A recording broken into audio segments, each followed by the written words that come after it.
O Shalom Brasil desta semana preparou uma entrevista exclusiva com o ex-ministro das Relações Exteriores e atual presidente da FAPESP, Celso Laffer.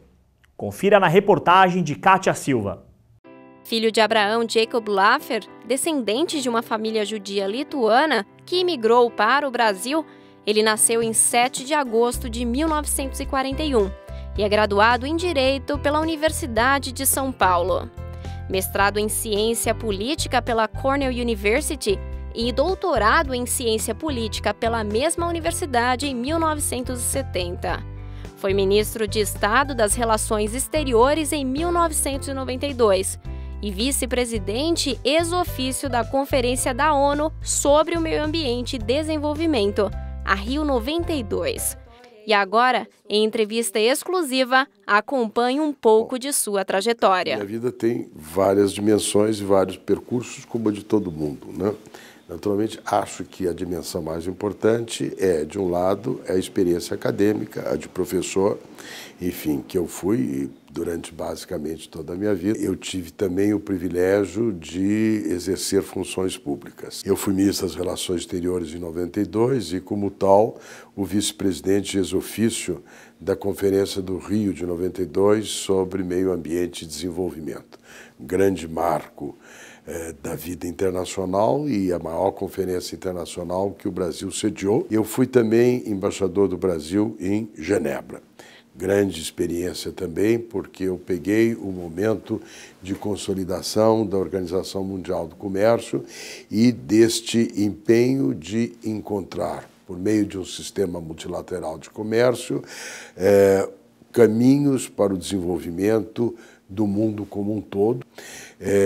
Eu depois fui ministro do Desenvolvimento do presidente Fernando Henrique e tive sempre como um dos meus temas recorrentes o desafio das cadeias produtivas e da sua competitividade. E depois fui novamente ministro do presidente Fernando Henrique no Itamaraty.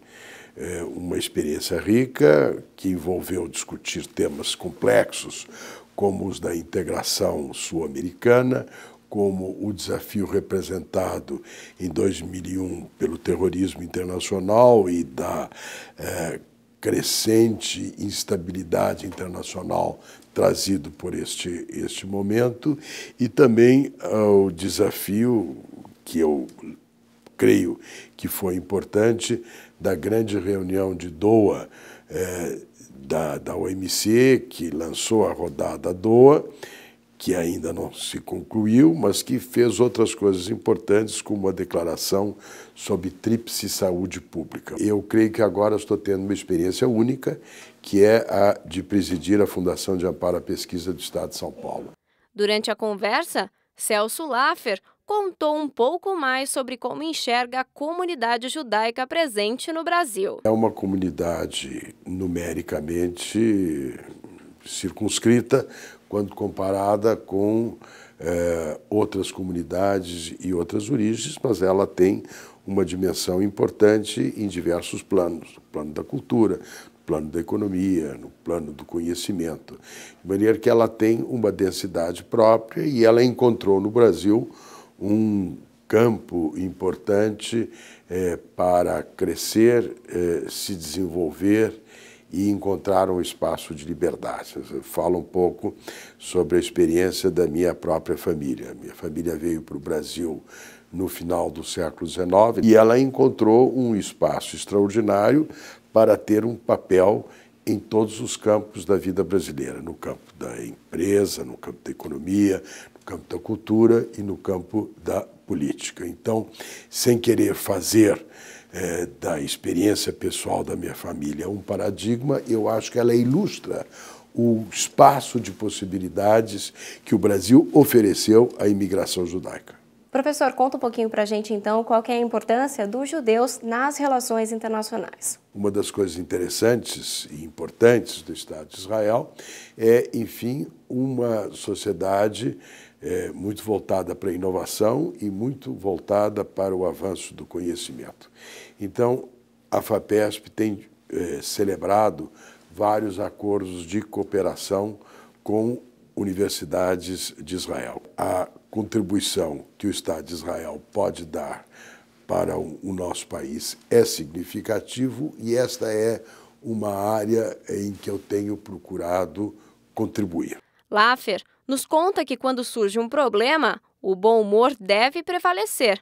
E é exatamente assim que ele retrata um episódio de sua vida quando ministro das Relações Exteriores. Olha, quando eu estava em Genebra como embaixador, naturalmente você sempre tinha tais ou quais problemas ou dificuldades, etc. Eu tinha uma equipe muito boa e quando os problemas se avolumavam e as soluções pareciam difíceis, eu contava uma anedota que eu achava muito boa, de boa sabedoria judaica. A história do sujeito que foi para o rabino e disse, olha, eu crio galinhas e as minhas galinhas estão morrendo, o que eu faço?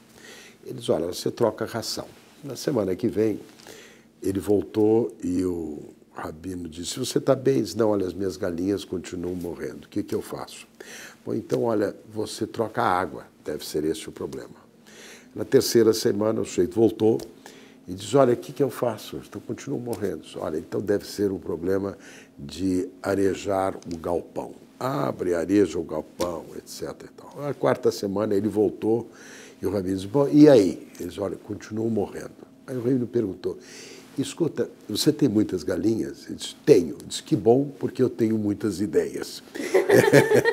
Então, eu dizia lá para os meus colaboradores, olha, se está difícil, não se preocupe, porque eu tenho muitas ideias e nós vamos dar um caminho para os problemas que nós temos pela frente. Agora a gente queria que o senhor deixasse uma mensagem para a comunidade. Bom, nós estamos aqui na proximidade do Pêssar, não? E o Pêssar representa uma celebração importante, não só uma celebração de família, de oportunidade de encontro, mas, como o próprio nome diz, o Pêssar é uma travessia, e é uma travessia na busca da liberdade, de um espaço próprio para uma elaboração coletiva e individual. Então, ele é sempre uma oportunidade para uma mensagem construtiva para o significado do Pêssar para a comunidade judaica e para o mundo como um todo.